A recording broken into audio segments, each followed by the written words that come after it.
ہرا دیا. وہ بھی اپنی دلیلیں پیش کر رہے تھے, اعلیٰ حضرت بھی اپنی دلیلیں پیش کر کے یہاں سے بھیج رہے تھے کہ یہ دلائل یہ تھا, اس کو ہرا دیا.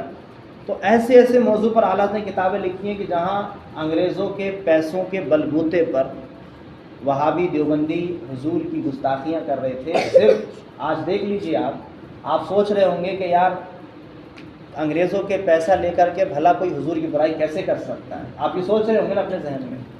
لیکن آج آپ دیکھ لیجیے کہ بی جے پی کے پارٹی میں کتنے سارے spokesperson of B J P ہیں جو مسلم ہیں, ہے کیا نا؟ پروکتا, بی جے پی کے جو پروکتا ہیں جو ڈیبیٹ کرتے ہیں, کتنے سارے مسلم ہیں جو بی جے پی میں جوائن ہیں. ایک ڈاکٹر رضوان نام کا ہے, ایک شہزاد پونا والا ہے, کئی سارے لوگ ہیں. وہ بی جے پی کی طرف سے مسلمانوں سے بحث کرتے ہیں, بی جے پی کی طرف سے بحث کرتے ہیں وہ. تو یاد رکھیں, میں نے انہیں دیکھ کر کے سمجھا کہ پیسے میں بڑی طاقت ہے, دولت میں بڑی طاقت ہے, ایمان بھی خراب کر سکتی. امام احمد رضا نے اس وقت فرمایا تھا کہ کوئی دولت ایسی نہیں بنی جو احمد رضا کو خرید لے. امام احمد رضا نے خود فرمایا تھا کہ میری اتنی قیمت ہے خدا کے یہاں, میری اتنی قیمت ہے کہ دنیا میں کوئی دولت ایسی نہیں بنی جو مجھے خرید لے. کیا بات ہے, کیونکہ میں اپنے نبی کا غلام ہوں اور یہی میرے لیے سب سے بڑی دولت ہے. اس وقت اسماعیل دہلوی کو خریدا, اشرف علی تھانوی کو 600 روپے مہینہ ملتا تھا انگریزوں سے. کتنا؟ یہاں پر سب سے زیادہ عمر کے کون آدمی بیٹھے ہیں؟ آپ ہیں. آپ کے زمانے میں 50 پیسے چلتے تھے, 25 پیسہ بھی چلتا تھا, 25 سے آدھا بھی چلتا تھا. اس وقت ڈیلی کی انکم آدمی کی کتنی ہوتی تھی؟ 2 روپے 4 روپے, اتنی تو ہوتی تھی نا, اس کے اندر ہی رہتی تھی. ڈیلی کی انکم کتنی ہوتی تھی ڈیلی کی انکم؟ اور ابھی کتنی پرانی, زیادہ نہیں, 50 سال پرانی بات ہے. 50 سال پہلے ڈیلی کی آدمی کی انکم ہوتی تھی 2 روپے. اگر کسی کی 10 روپے انکم ہو گئی تو بڑی بات تھی.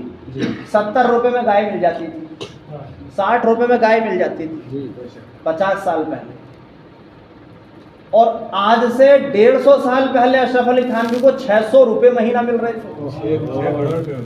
600 روپے مہینہ کیوں مل رہے تھے؟ انگریزوں سے مل رہے تھے. یہ انہیں کی کتابوں میں لکھا ہوا, ہماری میں نہیں لکھا ہوا. جناب والا, تو پیسے میں بڑی طاقت ہے. حضرت موسیٰ علیہ السلام کے دور میں تھا ایک شخص, کیا نام تھا اس کا؟ اوج بن عنق تھا, جس کے شکل میں وہ جائے گا اصحاب کہف کا کتا, 3.5, تو وہ کتمیر تو کتے کا نام ہے, تو وہ کتا اس کی شکل میں جائے گا. تو وہ شخص تھا موسیٰ علیہ السلام کے دور میں. اس کو اللہ نے ایسی صفت عطا فرمائی تھی کہ بیٹھے بیٹھے زمینوں کے اندر کے حال دیکھ لیتا تھا. آسمانوں میں کیا ہو رہا ہے وہ اللہ نے اس کو مستجاب الدعوات بنایا تھا, یعنی جو بھی کہتا تھا پورا ہوتا تھا. وہ اتنی بڑی اس کو صفت دی تھی اللہ پاک نے. اور لوگ اس سے آتے تھے, دعائیں کراتے تھے. وہ کہتا تھا کہ آج تیرا فلاں کام ہو جائے گا, تو ہوتا تھا. حدیث ہے اس کو اللہ نے اسپیشلی مستجاب الدعوات بنایا تھا. اور بیٹھے بیٹھے زمینوں کا آسمانوں کا ہر چیز کو دیکھتا تھا کہاں کیا ہو رہا ہے. تو جب حضرت موسیٰ علیہ السلام نے اپنی نبوت کا اعلان کیا نا, موسیٰ علیہ السلام نے, کہ میں نبی ہوں, تو لوگوں نے اس سے کہا کہ دیکھیے ایک شخص پیدا ہوا ہے, اپنے آپ کو نبی ہونے کا دعویٰ کرتا ہے, آپ اس کے لیے بد دعا کریں تاکہ یہ ہلاک ہو جائے.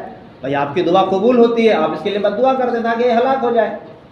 تو اس نے کہا کہ ٹھیک ہے, میں ابھی پہلے ایک دن میں دیکھوں گا چیک کر کے کہ ان کے لیے بد دعا ہو سکتی ہے یا نہیں, تب میں بتاؤں گا. اس نے اپنے کشف سے دیکھا کہ یہ تو نبی ہیں اللہ کے. اگلے دن لوگوں کے آیا, لوگوں کے پاس بولا کہ میں تو موسیٰ کے لیے بد دعا نہیں کر سکتا, یہ تو اللہ کے نبی ہیں, اللہ کے نبی کے لیے میں بد دعا کبھی نہیں کر سکتا. لوگوں نے بہت فورس کیا, اس نے نہیں مانا. کچھ دن لوگوں نے سکون رکھا, یعنی اسٹاپ کیا, گیپ دیا تھوڑا سا. دن گزرتے گئے. اس کے بعد جب اس بات کو بھول گیا تو کچھ لوگوں نے اس سے بڑے اچھے تعلقات بنائے, اسے تحفے دینے شروع کیے, بہت سارے سونے, اشرفیاں, جی حضور لیجیے لیجیے, خوب قریبی ہو گئے. جب خوب سارے تحفے اسے دے دیے, خوب پیسہ دے دیا, اشرفیاں دے دی, اب اس سے کہا کہ آپ سے گزارش ہے کہ موسیٰ کے لیے آپ بد دعا کر دیں نا. تو اتنے سارے جو تحفے رکھے تھے نا, دولت رکھی تھی نا اس کے سامنے, اس نے کہا کہ ٹھیک ہے, ہاں میں بد دعا کروں گا اس کے لیے, ٹھیک ہے میں اس کے لیے بد دعا کروں گا. وہ شخص اپنی اونٹنی پر بیٹھا, تو وہ کوئی بھی دعا کرنے کے لیے پہاڑی پر جاتا تھا پہلے, اور وہاں جا کے دعا یا بد دعا کرتا تھا.